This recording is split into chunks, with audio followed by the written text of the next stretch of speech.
sur ces terres glorieuses de Valmy.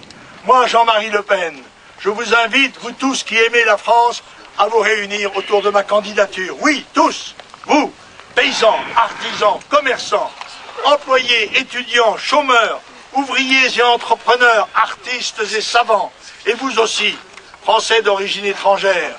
Je vous invite à nous rejoindre, vous que nous avions si bien su assimiler par le passé, quand notre beau pays suscitait désir et respect, avant que les ravages de mai 68 n'aient répandu partout la haine de ce qui est français, la détestation de l'autre et de soi. Il y a eu un Platini, il y a eu un Zidane, pourquoi ce grand dessein ne serait-il pas possible demain?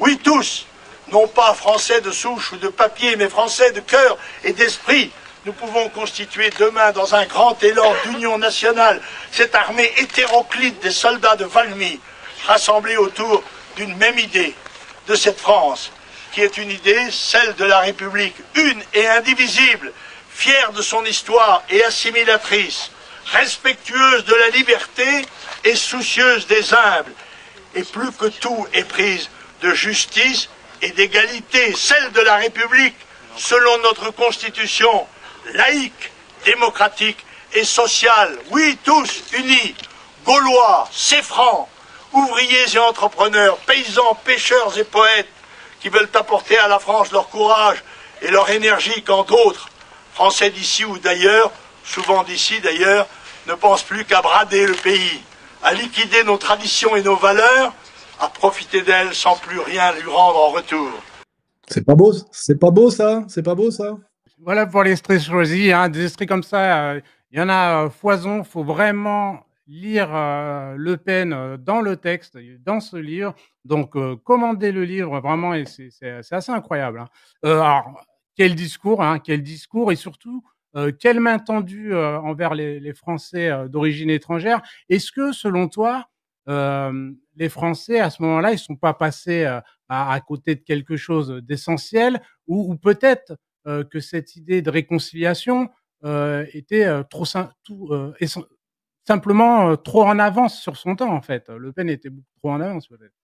En fait, c'était pas en avance parce qu'il fallait le faire absolument à ce moment-là, tu vois, parce qu'il fallait pas louper le coche. Mais en même temps, Le Pen avait contre lui tout ce qu'on appelle tout l'établissement, c'est-à-dire non seulement le pouvoir profond, mais en plus les partis de collaboration de gauche, tu vois, c'est qui vivaient en fait, tu sais, de la rente post-ouvrière, tu sais, c'est-à-dire on a trahi les ouvriers, on aura on va dire les immigrés avec, tu sais, l'idée du clientélisme local, tu vois. C'est toute la stratégie de gauche depuis l'époque, c'est-à-dire on fait venir des migrants, on leur donne la capacité de voter localement, et en fait c'est du clientélisme. Vous votez pour moi, je vous donne un téléphone portable, un logement, tout ça au détriment des Français du travail, quelle que soit leur origine. Et c'est ce qui fait l'effondrement de toutes les gauches européennes. On vit la même chose en Suisse, notamment à Lausanne, où tu vois un parasitisme généralisé, une délinquance qui monte, et puis un pouvoir au niveau local qui se maintient, ce que appellent le Parti socialiste, qui n'a plus rien de socialiste, et qui en général est une espèce de, tu sais, de combinat, de faux écolos, de faux socialistes. Je suis passé d'une sensibilité gauchiste qui était celle de ma jeunesse, celle des années 70, qui est donc, t'es dans un bain ce qui est la culture jeune, l'idéologie jeune, tu vois, dans laquelle tu baignes sans aucune distance. Et puis à un moment donné, comme t'es un déclassé et que se posent des questions de survie parce que c'est pas l'argent de poche de tes parents qui te fait vivre, et puis que quand même tu viens d'un milieu bourgeois en tant que déclassé qui fait que tu penses pas que comment dirais-je, que ton cheminement naturel, c'est d'aller travailler en usine, tu vois, t'es dans la complexité de ce qu'on appelle le déclassé, le mec qui a une double origine, tu vois, ou qui est devenu un prolo alors qu'il a une culture, il a été élevé comme un bourgeois et puis il est dans une situation de prolétaire. C'est pour ça que c'est très intéressant pour le cerveau, mais très douloureux pour celui qui le vit, tu vois, parce que t'as une mentalité de métissage, quoi. Oui, c'est du métissage social. C'est pour ça que moi, je m'intéresse beaucoup en réalité au métissage, tu vois. Mais le métissage par le haut, pas le métissage par le bas, tu vois. Pas prendre le pire de l'islam et le pire de la beaufitude française pour faire, tu sais, du mec qui a un survêtement avec une djellaba par-dessus, tu vois, et qui écoute du rap tout en prétendant qu'il mange pas de cochon, tu vois, qui est quand même la catastrophe des banlieues, tu vois, mais qui a été voulu, tu vois. Et moi, ce qui m'intéresse, c'est le métissage par le haut. Par exemple, ça s'appelle en musique, ça s'appelle Miles Davis, tu vois. tu vois, ça s'appelle le jazz, tu vois. Voilà, ça c'est du métissage par le haut. Le métissage par le haut est fondamental, très intéressant, et d'ailleurs c'est le génie du monde quelque part souvent, tu sais. Debussy, si à un moment donné il progresse encore dans la musique classique, c'est qu'il va chercher d'autres gammes que les gammes, tu vois, qui sont utilisées par les grands musiciens d'avant, et il va les chercher en Orient, tu vois, beaucoup, tu sais. Tu vois, et évidemment, il les ramène dans son jeu, tu vois. De même que le jazz, c'est des instruments européens. Je rappelle que le saxophone est un instrument belge, des instruments occidentaux, avec la liturgie, on va dire, évangéliste protestante américaine, tu vois, et ce qui vient d'Afrique, notamment le rythme, tu vois. Donc c'est ce qu'on appelle la musique noire, d'une certaine manière, n'est noire que pour un tiers, tu vois ce que je veux dire.